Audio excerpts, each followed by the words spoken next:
Please, your host and MC, or moderator, Abby Woods. Thank you very much, Abby. Come on up. Thank you. Okay, you don't need this? Hello, good afternoon, everybody. We're gonna be a little bit like church. How you doing, y'all? My name is Abby Harris Woods, and I am the co-founder of Quartermain Media. We started Quartermain Media a couple years ago, really after I was working at Maker Studios. I noticed that there wasn't anything out there to really help brands and advertisers to connect with African American talent. And so that's really where the inspiration came from for Quartermain Media. But we got the opportunity to sponsor VidCon, and they moved on and said, hey, what about a panel? And of course, I come up with the longest title, right? It was all strategic. It was all strategic, I swear. So today, we really want to have a conversation with some creators and some brands to talk about not falling in the pitfalls of doing things that aren't culturally relevant or culturally correct, but also just debunking myths about what's that like to work with an African American talent. All right, so to get us started with our panel discussion today, we have Bobby Singh, and I know I could read his bio and everything. He's the SVP of Digital for BET, Black Entertainment Television. But I want to kind of go in a little bit and just say that Bobby's been so responsive and helpful, and also a visionary. And so I'm really excited to bring Bobby up to introduce our creators for today. Yeah, you can grab one, and I'll pass it off. And so, Bobby, with that, I'll let you take it from there. Okay? Yeah, so welcome, everyone. We have a great panel today of both creators and industry professionals, so I'd just like to introduce you to some of the great creators that we have coming up. So first, Tiffany Robb. So she is an incredible fitness influencer. She is known for her 10-minute workout techniques, and I really like her motto, which is train the mind, work the body, and lift the spirit. I need to do more of that myself. So come on up, Tiffany. Next up, we have Ricky Shucks. He's an artist manager, entrepreneur, writer, YouTuber, professional ranter. He's got nearly 700,000 subs on YouTube, over 100 million views. So he's built quite an audience and has a lot of engagement. So we're going to have a great conversation with him as well. Next up, we've got Shalom Blac. She's an inspirational beauty influencer. She's done an amazing job, really inspiring a lot of folks in terms of what does beauty mean. And so looking forward to hearing, kind of her thoughts around working with brands and just building a brand of her own in this industry. So welcome, Shalom. And last but not least, we've got Andre of Black Nerd Comedy. So Andre has around 700,000 YouTube subscribers. He does a great job talking about geek culture. And what's interesting about Andre is he's able to kind of really highlight the diversity of geek culture beyond what most people might know about geek culture. So Andre, come on up.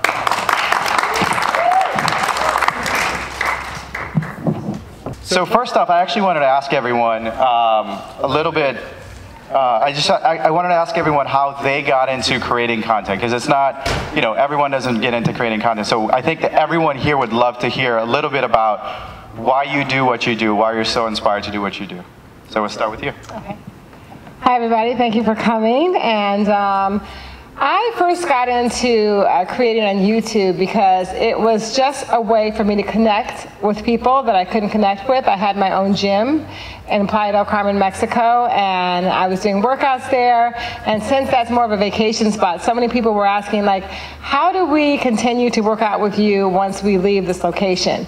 And so that's when I got the idea to put it on YouTube, because it's really an international platform and anyone can access it, and things just really kind of took off from there. But I would suggest that whatever it is that you decide to do, that it really needs to be nothing well thought out, but more coming from your heart, because this is really a passion project, and you know, you're going to have to really put your heart and soul into creating your channel so people really feel that, and that's what makes it a success. Right. Ricky? For me, I'm old, so I was doing like short films and things like that with my friends in high school, once we graduated high school, before YouTube was even a thing. And then YouTube came around, and it was kind of like the most logical next step. Now people can see our stuff. But at first it was like, you put it on YouTube so that you can rip it and put it on MySpace. Like, YouTube really didn't have a following, but we stuck with it, and then Google bought YouTube, and now we can make money off of it, so that was great. Okay, for me, I started my channel in a way to get out of my comfort zone, because I'm a burn survivor, and going to high school I was getting bullied, so I wanted outlet to be myself, because I couldn't do that in school. So I decided to start a YouTube channel. I was scared. I wasn't telling anybody in school that I have a YouTube channel until after graduating. That's when I actually really started promoting it, and it just sort of took off from there. I was doing like public access and stuff like that, random stuff as well. And then I ended up on YouTube because I auditioned for a reality show called Beauty and the Geek, where there was like, hey, let's put hot people and geeks in the same house. What'll happen? And they reached out to me because they're like, we never had a black geek on the show. So I tried out for it, and they still didn't pick me after going through the process. The world wasn't ready. But I made the video, so I was like, oh, here's this YouTube thing, let me put it on there, and it just kind of became a thing of its own. But that's what I liked about it, because when I'd done the traditional like acting and stand-up and improv and stuff like that, and sometimes in entertainment, when they see 6 foot tall black guy, they trying to put you in specific parts, and so it wasn't a lot of stuff that I was passionate about. So YouTube was a place where I could show the things that I was personally passionate about, and it was able to connect people of all backgrounds into that. Great. So each of you has worked with some incredible brands, some world-renowned brands. What would you say are some of the myths that the industry has in terms of working with creators of color that you think need to be debunked? Yeah, sure. I would say that a lot of brands, sometimes they feel like if you're a black creator that you're only going to reach a black audience, and I think that that's incorrect. I mean, historically, you know, black creators, influence, and talent have reached all kinds of audiences. If you look back on sports, they thought the same thing, or music, they thought the same thing. Like, it was only going to be for the same type audiences. And so I think that once that the brands realize that, you know, it's really about, you know, the talent and the reach, and not thinking about, oh, okay, this person looks like this, so they're only going to reach like-minded or similar people, because that's the wonderful thing about YouTube, is that the fans get to choose. And so once the fans choose you, that's pretty much the proof that the brand should come. Yeah, makes sense. I should have went first, because I was going to say exactly, but I have a backup. And it's not necessarily a myth, more so just a complication that I've came across, and I know a lot of other people have. Usually when you work with a brand, they give you like a sample script, and they tell you put it in your own words, and then I put it in my own words, and I send them the video for review, and they're like, could you use our words? And it's kind of like, I mean, well, they're gonna get it. I mean, you might not, but the people watching, they get it. This is how I speak. This is how I say things. They're used to it. But I've had a lot of instances where I've had to redo videos to just change certain words. Not even full phrases, just certain words, because they didn't get it. So I would say, let them do what they do. Let the creator do what they do. They know their fans know them. It'll work. I am basically agreeing to everything you guys said, because it is very important for us to be able to create because we know our audience and they subscribe to our channel because they trust us. So it's very important that we say it how we want it. And of course, I believe that we all work with brands that we actually genuinely like, you know, so I don't need the script, you know, so. And it's good to just have the different faces and voices out there because, like I said, we ingest entertainment and media and everything just like everyone else does, so it shouldn't be any different. I will never forget, being someone who talks a lot about movies and stuff like that, sometimes I see a lot of the same people talking about movies who usually don't look like me. So when a lot of those media outlets had to cover Black Panther, it was funny just watching every black person that ever talked about entertainment getting hired for like 2 months out. Because like we have to show someone, we can't. So, which was great. I mean, it was wonderful. But then I almost wanted to turn around to those people and be like, yeah, but I also watch movies the other 11 months of the year, so feel free to call on those times as well. So it's like, it's kind of like a twofold, like have those people when you're talking about those things, but then also have those people to show that we're into everything, you know? Right. So just to follow up on a little bit of what you touched on, Ricky, in terms of brands or, you know, potentially nitpicking specific words or elements or even like products that they want you guys to push, how do you guys manage that conversation to just set the expectations up front of what you are willing to do and where you draw the line and say, this is just not authentic for me? I'm pretty sure that differs from person to person.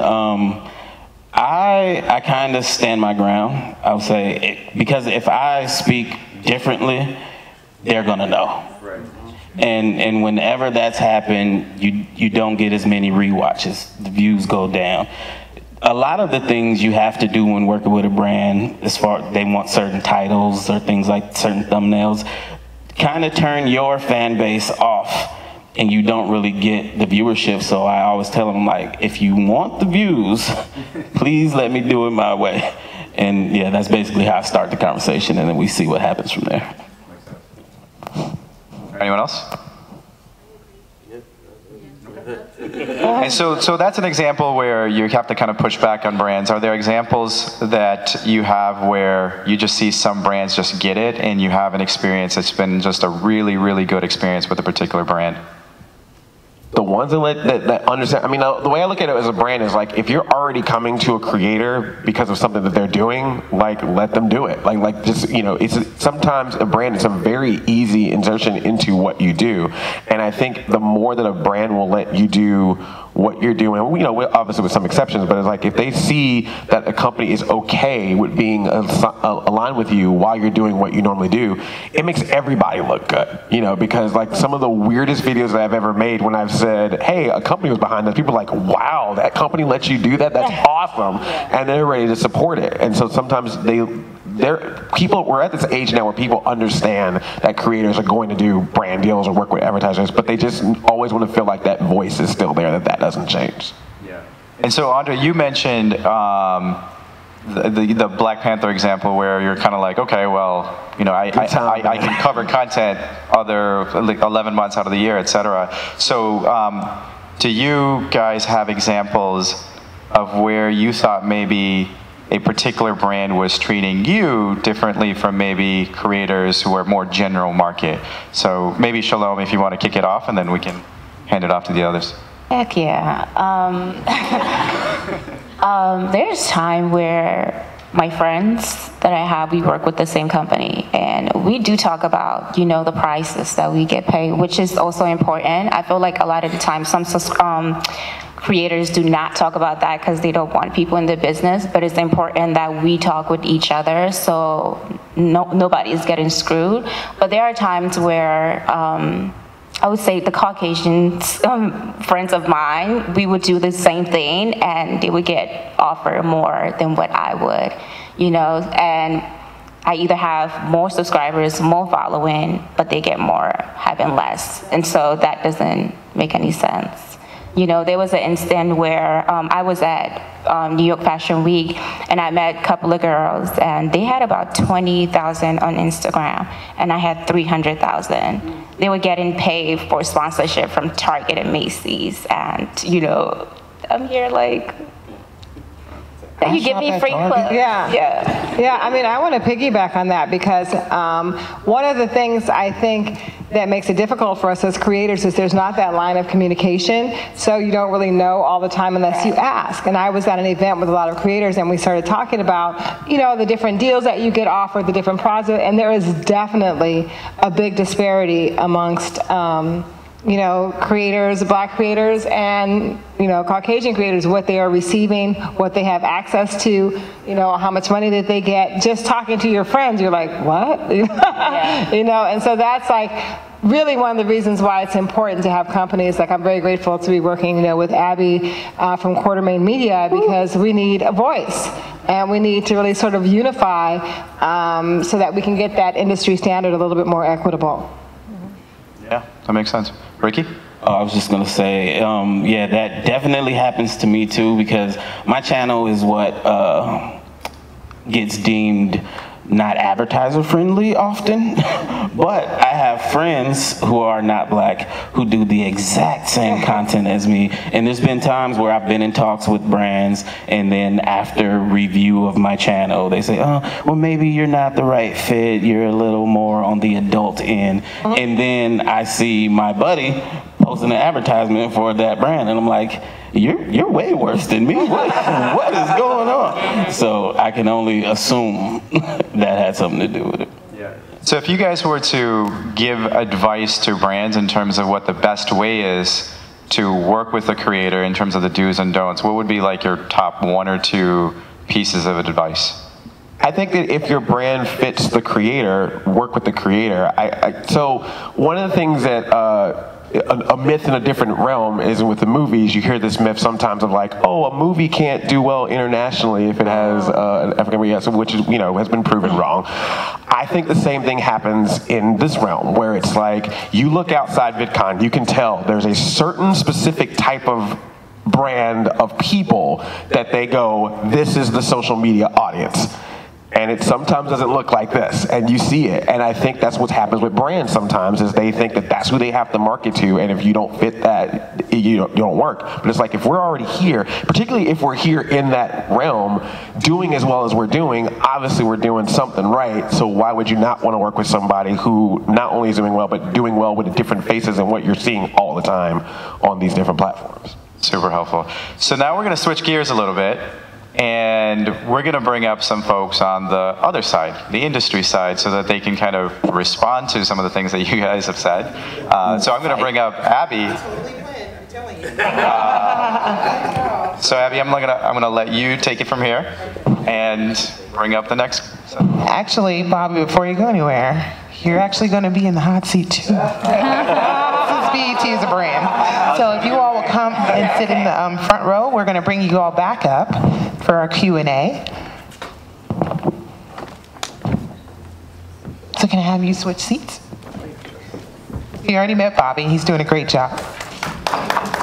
Thank you, Bobby. And now I'm going to bring up a few people who represent brands and work with brands. First up, this lady actually hired me. Gave me one of my first jobs in the industry. She works with Mirror Digital. She actually doesn't just work with it, she founded it. Her name is Sheila Marmon. I'm gonna invite her up now. Mirror Digital is a multicultural ad network, and this young lady here is bilingual, speaking Spanish as well. She does a lot working with not only African American, but Asian and Hispanic campaigns in the ad network space. Next up, this young man and I go way back. I was actually his RA during the lead summer program at UCLA. He's now working at NBC Universal in their digital labs. This is Maurice James. Oh, the stories I could tell. And last but not least, we have Davon Riley coming up. Where is he at? Davin with Playtap. Now, Davin and I, we have been working together, truly. He's been one of the really great people that has reached out to me with regards to having campaigns for whether that's the Dollar Shave Club or MVMT, just great with some really great advertisers. So now we're going to put these brands and people who rep brands in the hot seat. Okay, so let's start out.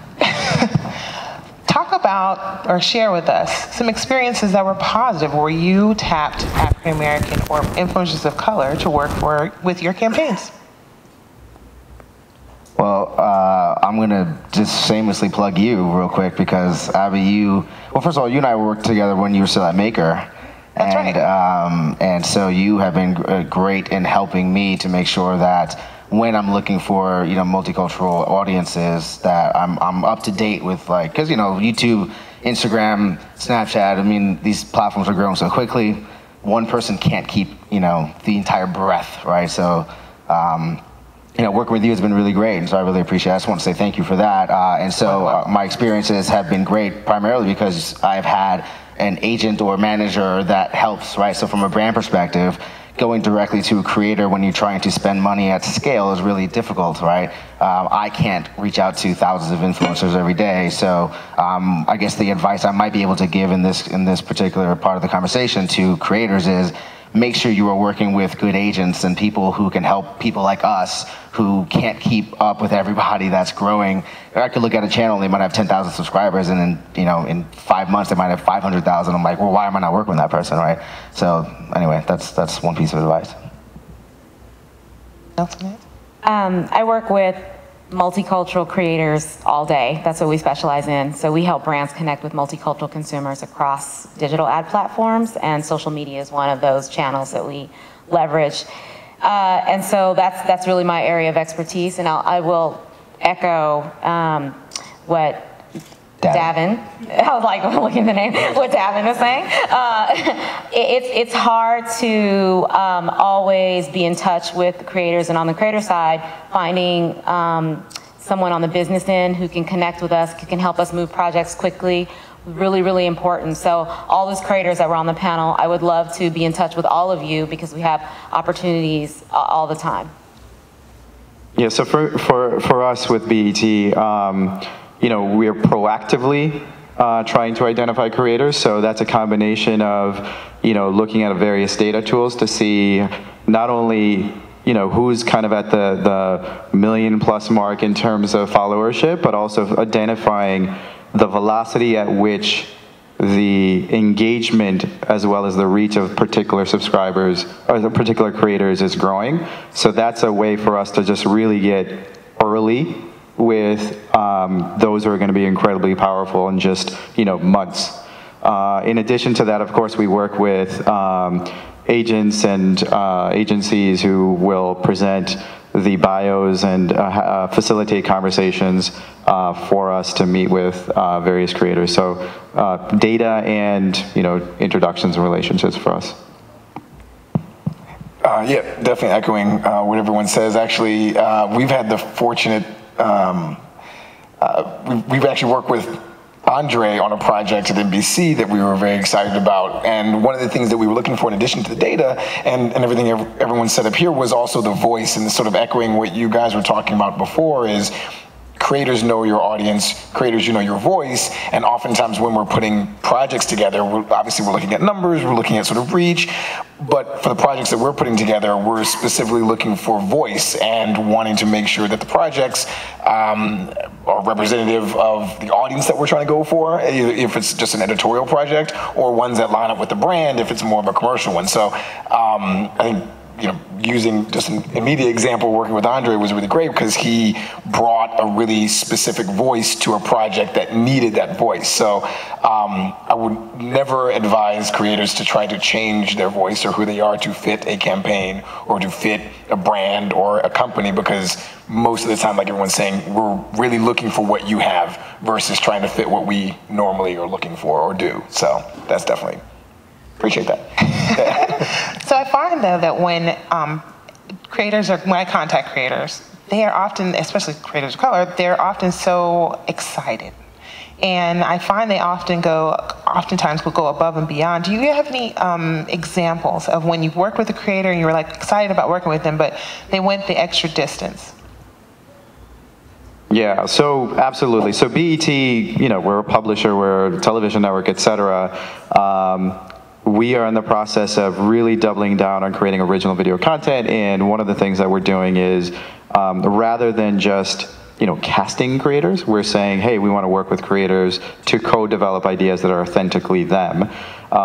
So not as a advertiser or a client, but as a creator of content ourselves. We recently engaged an influencer from Instagram named Major Hype, right? So we're working with him on a pilot, and he, as part of this process, has done more promotion for the show that he's creating himself. He's brought in other creators to participate in the show and just made it so much bigger even before it's launched.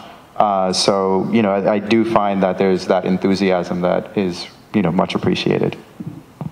I've had plenty of examples, but all the brands that I work with are typically direct response, so they're looking for very specific tracking KPIs on whether or not they sold a watch or they sold a widget or a t-shirt or whatever it might be. And there have been at least a few times, and you mentioned before that a lot of the creators of color that you might work with, if they like your brand, they're pretty excited. I've had cases where people made more videos than I paid for, and just knowing, because they knew, they're like, hey, this is direct response, like, I know you care about how many watches you sell or how many sunglasses you sell, like, by the way, here's a second video, you didn't even pay for it, right? And he blew it out of the water, and I was like, I want to work with you again, right? Not that I expect him to do that forever, but just going the extra mile and knowing, just he proved that he understood what my goals were, and I think that's very important. So again, back to working with good agents and good partners, you also want to make sure that you understand the brand's goal. And yeah, obviously you don't need to bend over backwards and give away what makes you special for free, because they absolutely should pay you for that. But if you really do like a brand and want to work with that brand for the long term, it doesn't hurt to maybe, give a little extra. Why not, right? If it helps the performance of the campaign, that's more money down the line, right? Brands have budgets well, not all brands, but many brands have budgets they want to spend every month, right? And so it's hard to spend that money every month. It's a challenge. That's why I have a job. And so if you are that person that will go the extra mile once or twice or every time, you're going to get that budget every month. So I'll just add that you also have to push your brand partners to bring you projects that work for you. It's a two-way street. And I think that at Mirror Digital, we're very good at doing that. So not every creator is great for every project. And so when you find the right person and the right project and kind of make that magic happen, then things organically begin to evolve, and people go that extra mile because they're invested. And so, I would say we worked on doing an amplification of Essence's Street Style Festival with Chevy, and we had a bunch of fashion bloggers there, fashion in different aspects. So we had the high-end, we had the DIY, we had the street style, and the women were so excited to be there, to be on site, snapping selfies with everyone, in with the crowd. Like, it just, the level of content that got created was so above and beyond expectations, because we put them in the right environment that was going to be organic for them anyway. I probably could have got them not paid them to go, but I'm very, very invested in making sure that we reward our creators of color and that they can make a living doing what they do. So we make sure our brands do that and don't ask people to work for free. But that's how you can really spark a flame and make something exciting happen. One quick point just to add to this is, as a creator, one of the things that you definitely recommend doing is sort of making it easy, right? And what I mean by that is making it easy for yourself to be communicated to a brand or to a network.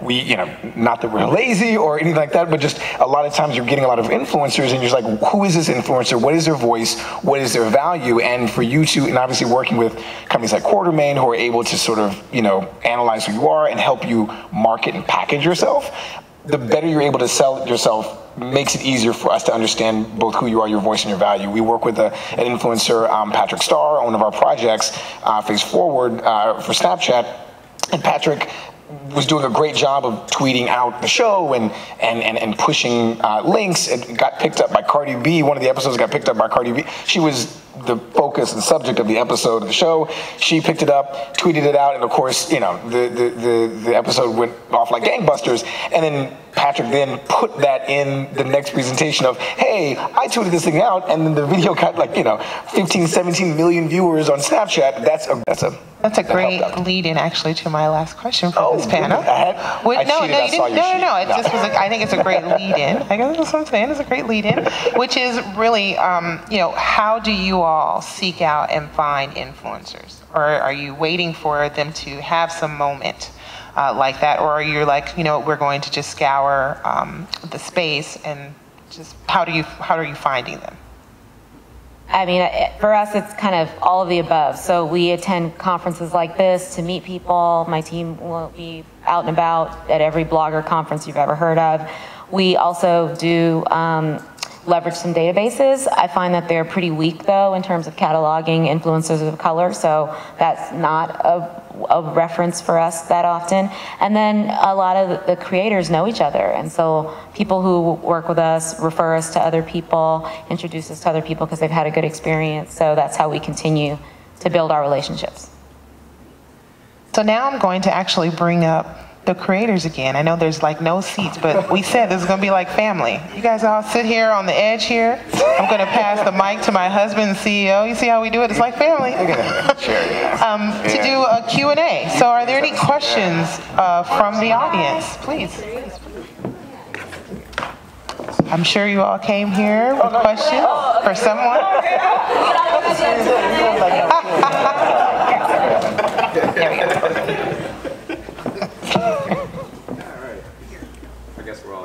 Yeah, that's all right. It's too polite. So my question is, what's the best way to connect with brand deals? What avenue is used to do that? Is it email? Is it websites? What's the best way to do that? Email is very important, because you can go back and track the conversation that you have with the brand or the creator. And I just feel like it's much more professional than DMing the brand or the creator. And I would also identify intermediaries like myself, like Abby, like Davin, so that we have a stream of brand deals that come to us, and so we're always looking for new creators. So just stay on their radar, network with folks like us, and we're here to help and be part of the ecosystem. And to find those intermediaries and understand it, look at a campaign. Go find a good friend of yours that did a really great campaign, or a creator. Dig into it. Who backed that campaign? Who was the agency that put it together? Who was the brand that sponsored it? And then reach out to some of those people, because oftentimes, even as a brand or a network, we'll look at other successful case studies or shows or campaigns, and we're like, how did that come about? And we'll try to dig in there. So sometimes just reading the trades and figuring out what was successful, and then trying to hit those same points. I'm gonna add on to something. Also, if you send an email, make sure you include your social, the links, because it's important so that the company or the creator doesn't have to go and search for you. They can just directly click on the link. It makes it easier. Because for me, if I get an email from a brand that has no link, you're just telling me you want to work with me, but I don't include a link or an Instagram page or Twitter, I'm not responding, so that is important. I'll give you hopefully what could be practical advice.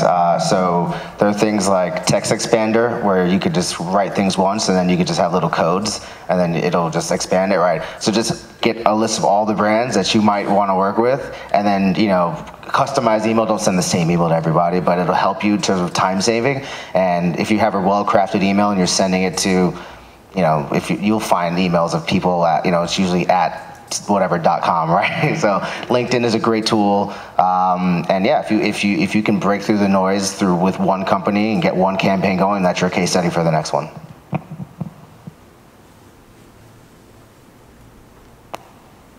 Hello. What metrics, both qualitative and quantitative, do you use to identify the influencers you want to work with? And this is for the advertisers and the brands. So I can jump in really quickly. So we actually do a measurement of the affinity of the influencer as well as the brand to figure out whether that brand or that product actually has some kind of an affinity. with that particular creator, and you can do that by kind of doing like audience overlays and matches to figure out if that works. So there are tools like, there's a tool called Affinio that you can use to assess that, and there are a bunch of other tools as well. So that's what helps us. And I would love to add on to that, to give you a little bit of encouragement to really truly be yourself and remain authentic. We worked with Sephora to bring out their natural hair care line of products and let people know that they were there. And one of the things they said was, we want, creators of color, right? African American females, curly hair, natural hair. And then they said they also wanted someone that had 4C hair grade texture. So they didn't care about the numbers, perhaps, that someone had. They really wanted to speak to that woman that had that specific grade of hair. So I just wanted to kind of say that, to say, as you're running out there, trying to figure out what brands to align with, I think if you remain true to yourself and who you are and what you're about, they will find you out. They'll seek you out. And I think it's really necessary to remain kind of like discerning and not always saying yes to everything, because you have to remember, at least this is the way I put it, that, as creators, you all are brands too. So you have to be mindful of how your brand is represented and aligning with another brand. One other important thing is also to look at the specific platform, because the metric is going to really vary by platform. So in the traditional sort of Instagram, Facebook space, these are becoming more and more pay to play. And so what our advertisers are looking for there is how you've curated your page, and they look at engagement. They're not necessarily looking at your reach, because now we can buy the reach. So it really is more, looking at a brand alignment in terms of your look and your feel. And then it's obviously really different in the YouTube space, where organic reach is a lot more important.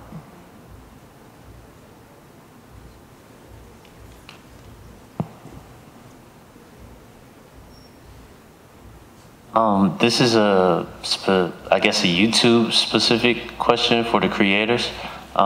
So what would you say is the difference between the traditional AdSense platform versus doing a brand video, including the brand in your video? I guess, what would be the difference in those two, if that makes sense? Do you mean a video being made where ad revenue is making the money versus working with a brand? Yeah, like, is there a advantage of not going the traditional AdSense route and just having the brand in your video, and you guys not even working through that AdSense? Well, that usually means a guaranteed amount, which is very nice. like usually when you're working with a brand deal, there's usually a set amount that you're getting made for the video. I mean, at least for all the ones, most of the ones that I've done. So that's nice, just because, sometimes you put a video on YouTube, you don't know how many views it's going to get.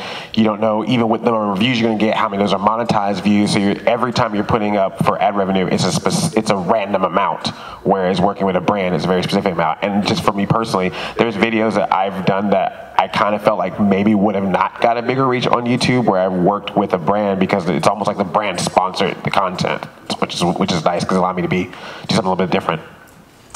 I just want to piggyback on that and say that, like, when you make a video for AdSense and you monetize the video, you have no idea, like Andre was saying, what kind of money the video is going to make, how it's going to be received. But there's different ways that you can work with a brand. You can actually incorporate the brand into your video, which you get paid, a certain amount, whatever you guys agree upon to do that. Or you can also do something like a sponsored buy, where you can keep your content exactly kind of how you want it, and the brand would sponsor your video, and that gives you like the same flexibility that you would have with an AdSense. You just won't be able to monetize it. So that way you have to work to make sure your channel is authentic and that you're still creating content that's relevant to your audience, and it can't just be brand heavy, brand heavy, brand heavy, brand heavy, because that's going to turn the audience off. So a sponsored buy is really a good option for a brand to let you do your thing, but still get their name out there.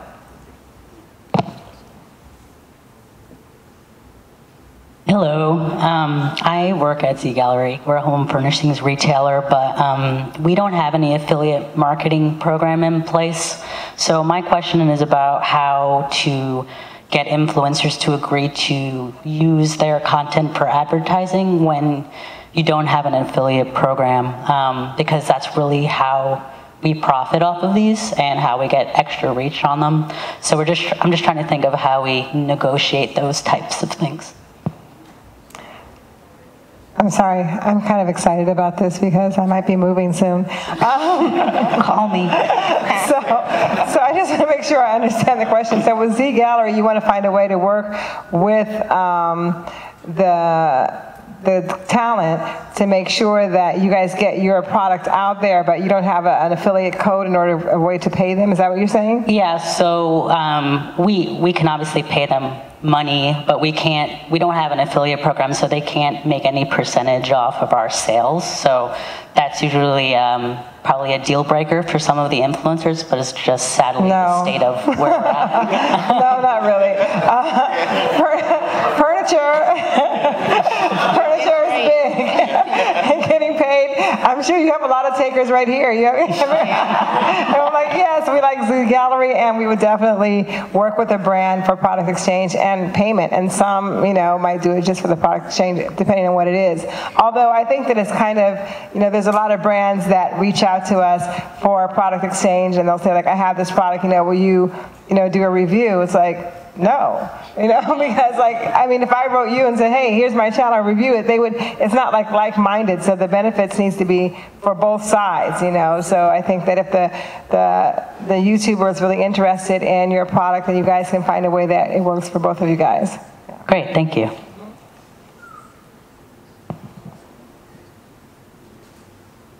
All right, excuse me. Oh.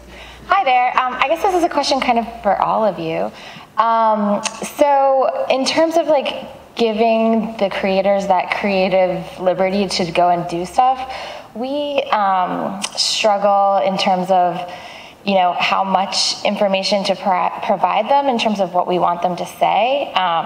Some context, I work on tobacco prevention campaigns, and we have certain things that we can and can't say, so that limits us in what we can share with them.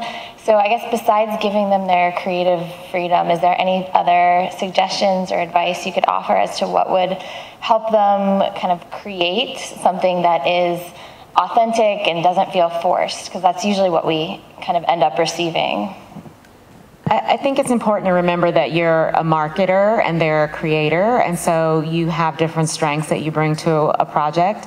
So you want to leverage the originality and the creativity that they're bringing to the table, but you're going to have to help them connect the dots to your brand in a way that makes sense, and that's really where your guidance should come in. So you don't want to tell anyone a certain script, but you want to make sure you put those touch points in so that the post or the video makes sense as a brand marketing piece.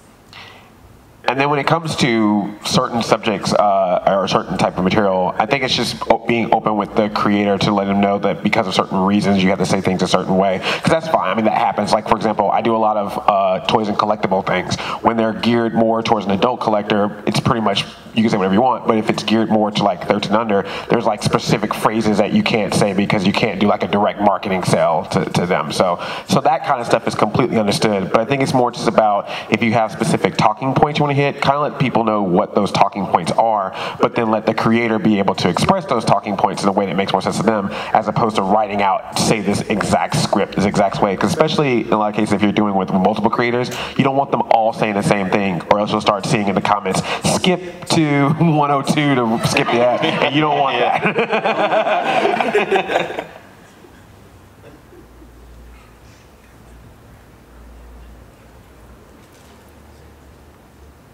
Thank you. I work for St. Jude Children's Research Hospital, and so as a nonprofit, we don't really pay our influencers. It's, we have 11 million active donors whose, funds we have to be respectful of. So as a creator, what are the things that we can do to make this like a mutually beneficial partnership?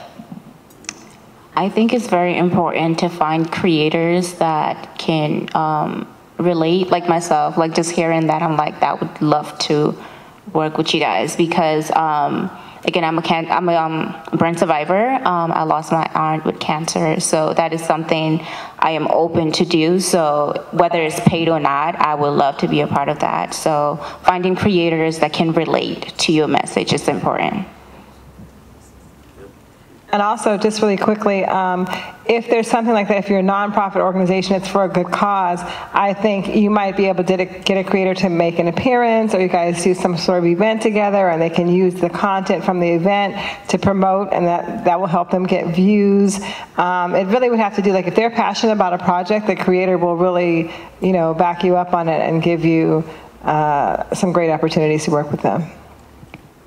Hi. I work with a fashion brand, and some of the difficulties I've found with approaching creators is because we have a breadth of product, what I prefer is for the creator to just tell me what they want and then come up with a content idea.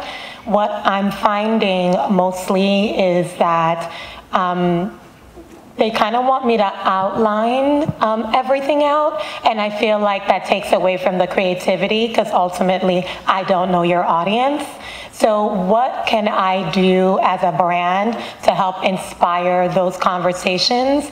And as a caveat, I also find that I'm also talking to the agent first as opposed to the creator, which I think can be a little bit frustrating because the agent is kind of talking through deal points. So how can I work on creating a better exchange of ideas? Well, I'll give you, so a lot of the brands that I work with will have some sort of semi-formal, not script, but they'll have examples. They might create a presentation of like, here are posts, Instagram posts, or here are links to videos that have done really well for us. This is a general guideline. Can you do something in this sort of scope? I think there are some creators that will come back with completely different ideas, and that's fine. And how big is your team, right? Is it just you? Are you able to field all of those? And if not, then I would say you have to stay hyper-focused.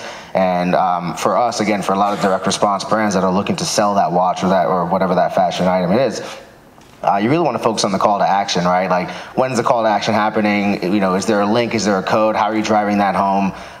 In a way that, again, that's not like sell, where to his point, skip to 102 to get past the sell. I totally get that. You want to skip that. But I think whether it's a beautiful one sheet and it's like, hey, this is my brand and these are the things that have worked and this is how I see you fitting into that. That seems to work for the brands that I work with. And I'd like to add to that as a brand too, I think it's so important for you to spend a little time actually learning about the creators that you like. 9 times out of 10, they've done something already that you want them to do, but you want to put your brand's spin on it. And I think that if you can use those things to help guide them, you've kind of already created your concept, and then they will then kind of say, well, I did that for them, but I can do this for you. And it helps them to know that you've already endorsed them, and you see them, and you're almost like a fan. And I think that they will fall more in love with the idea of working with you and working through what it is to get to a creative thing that's really customized for you and your brand. So we have time for one last question. All right, so my question is this. I'm the business manager for my wife's channel, and she's experienced some very rapid growth over the last year. Congratulations. Thank you. And the question I have is, in the beginning when you're taking brand deals, you don't know what to take for income or for finances for. As you begin to grow, that sort of changes and you're looking for different things. How do you value a channel? What tools do you use to value the channel? And when you're presenting that, how do you make sure that you don't price yourself out of a brand deal? It's all a negotiation. I really don't think that there are consistent metrics. I mean, the ladies talked here about how general market deals, people get paid so much more than multicultural deals. Like, it really depends on the relationship. And And sometimes it's like what your wife might bring to, so say you have a network of influencers and maybe 5 people are going to be part of a project. Maybe your wife is the only woman or the only, if you have more information, you can leverage that to get a better position for her. So it's just understanding as much as possible about what the brand is trying to do and being open about what other people are making so you can position yourself. I would say ask Abby first, and then after that, at least for performance marketing brands, again, brands that are hyper-focused on a sale, excuse me, understanding what market you're in. So gaming channels might demand a different price point than a beauty channel versus a family channel. By the way, start a family channel. If you haven't, start it now. Yeah, seriously.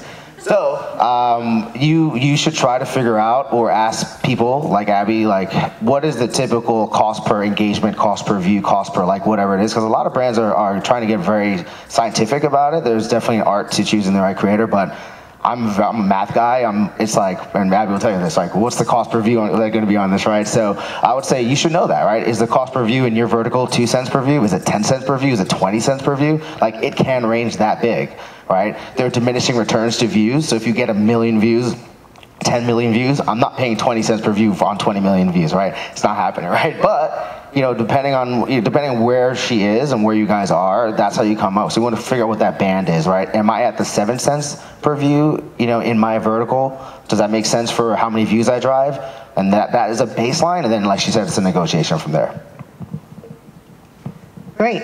So we want to thank all of you on the panel. Please give them a round of applause. I'd also like to bring up at this time the rest of the Quartermain Media team to help pass out gifts to each of you. So we have James, he's the one walking around with the CEO t-shirt. Tanya Diggs, she's waving it from the back. Danniele Gettis. Jenny Holmquist, who came all the way from DC. Thank you. We are a little mighty team. Right. And of course, they're Black Panther bags. Yes. Appropriate. Nice. It's the best 2 months of my life, man.